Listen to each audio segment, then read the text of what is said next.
Hey everybody, welcome back to Coral Gardens. Today I'm just going to do a quick update video on my UV sterilizer.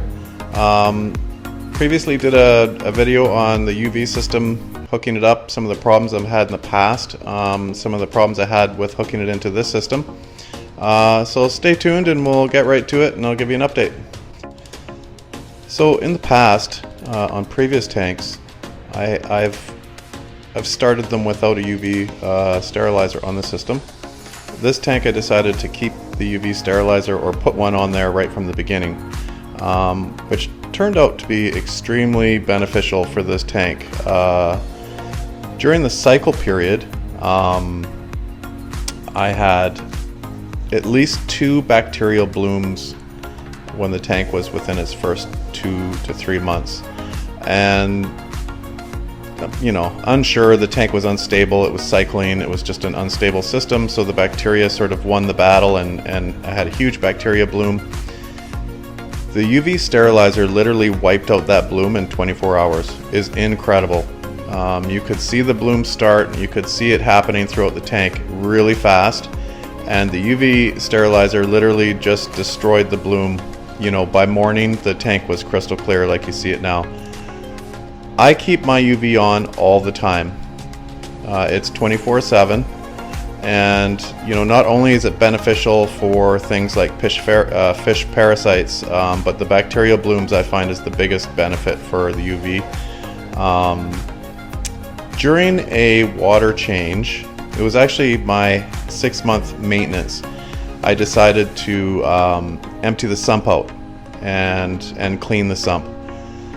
While I was doing that, of course this is a new tank, so it was a 6-month-old tank, first time I'm cleaning the sump, and when I did that I turned the UV system off and I turned the pump off for the UV. When I restarted everything, by mistake I turned the pump on to pause. It looked like it was on, the lights were on and everything, but the pump was paused, and so the UV was just sitting there, no pumping action, and I didn't notice. Luckily for me, it's a big UV and there's a lot of water volume, and it didn't burn out the bulb or break the bulb or the UV. It didn't overheat. But what it did do is it turned the UV off in the tank for 24 hours. And just so happens, the reason I noticed the UV was off was because I had a bacteria bloom literally that night. So in the morning I came out to look at the tank and it looked like a bowl of milk. It was unbelievably cloudy. So I went directly to the UV, finding out, to look to see what in the world's going on, because that's usually what my go-to for things like that, and it was turned off. So I turned it back on, and within probably 12 hours the tank water was as clear as you see now. It's just amazing. So the UV is just down here in the cabinet. I'll pan down here for you and see if we can get a shot on it.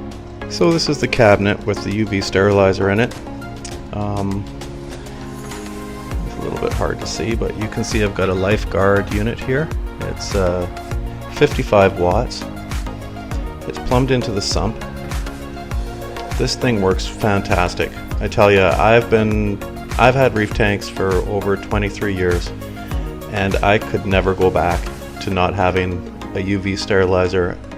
I think it's just so important for the health of your tank, and also it's important for the health of the fish in your tank as well. Okay, this is the ballast for the UV sterilizer.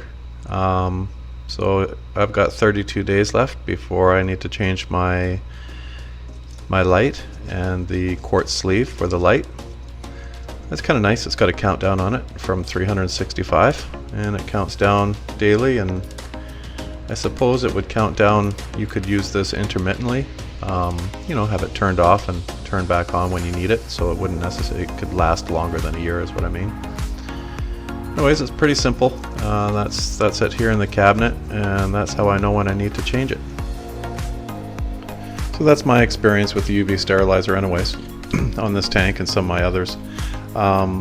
Let me know your thoughts and comments on UV sterilizers and some of the experiences you've had in the past.